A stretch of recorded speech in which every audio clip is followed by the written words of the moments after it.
Murky Vision. Tonight I'm going to talk about a couple of my past lives.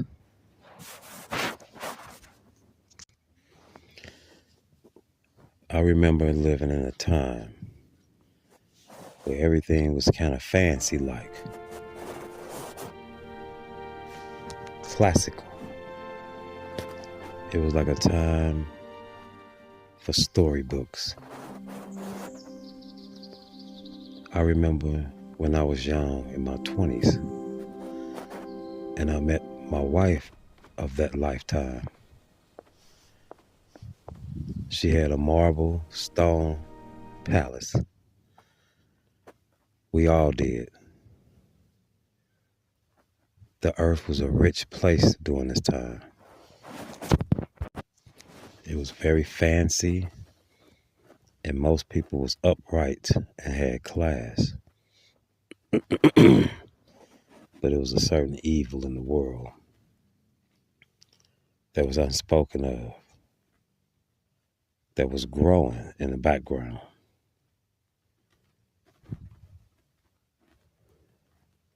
I used to go to this white marble balcony, and I used to see my wife and talk with her.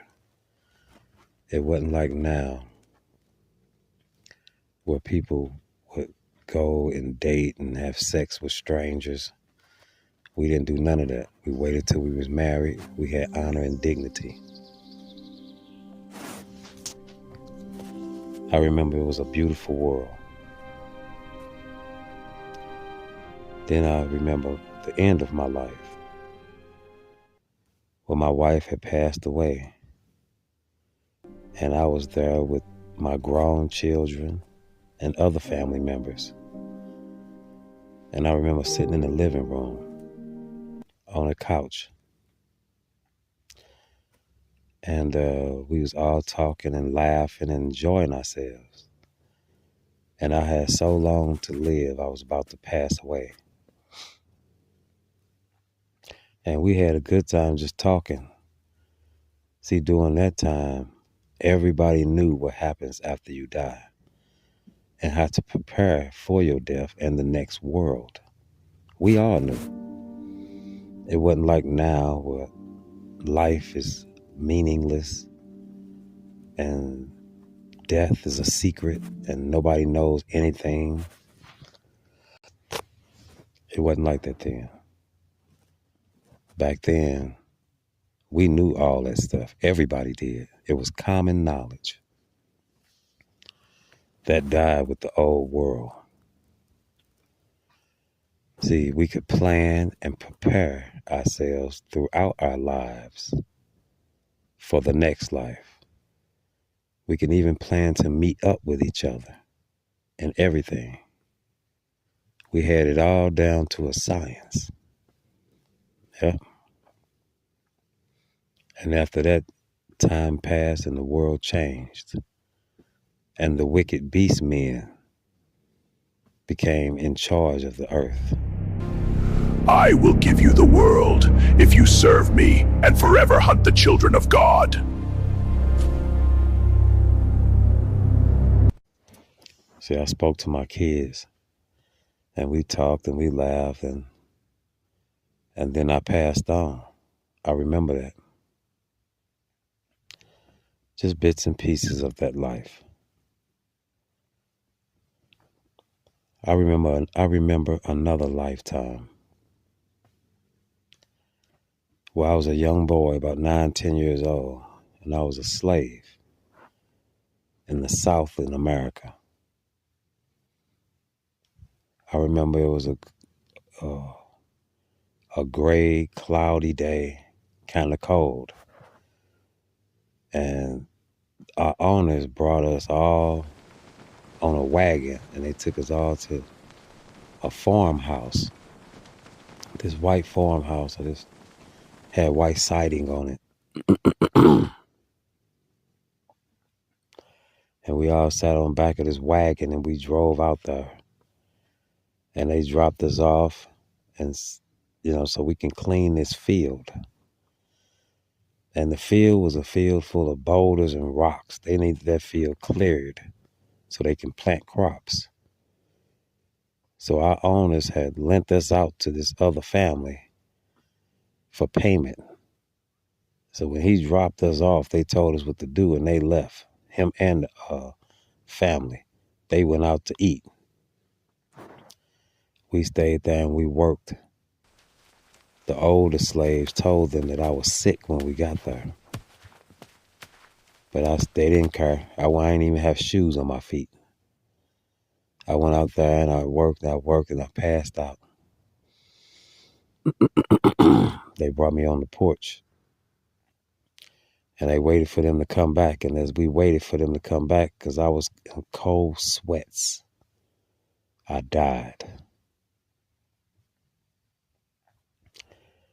When I died instantly, I was floating above my body and above the whole scene, watching everybody look down at me concerned. I died from sickness, not being cared for properly. I didn't even have shoes on my feet, or decent clothes, or decent food. But yeah, I thought I'll remake this video with little visuals so y'all can see. Yeah, like I said,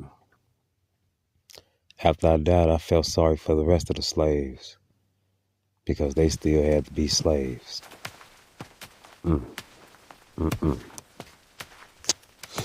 I remember another time, a long, long, long time ago.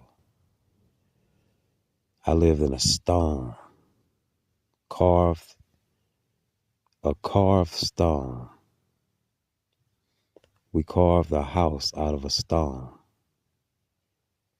And it was a beautiful house.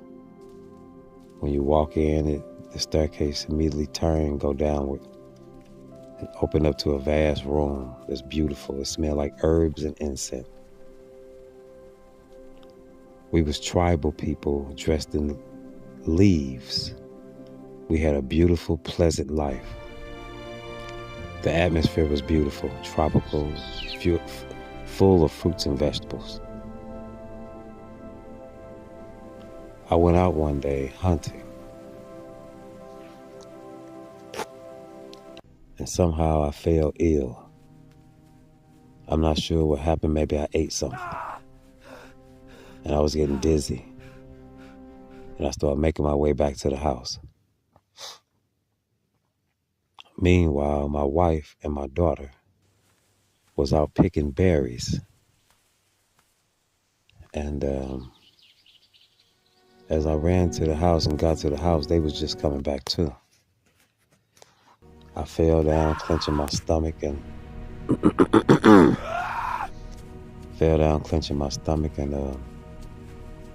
my wife dropped the basket of berries and ran over to me, her and my daughter. Super concerned. I was in great pain in my abdomen, and I died in her arms. And my body had died, and instantly I was above her head, looking down at her, weeping terribly. It hurted me so bad that I had to leave. I believe I was in pain for many lifetimes after that. And I wondered how my daughter's life went.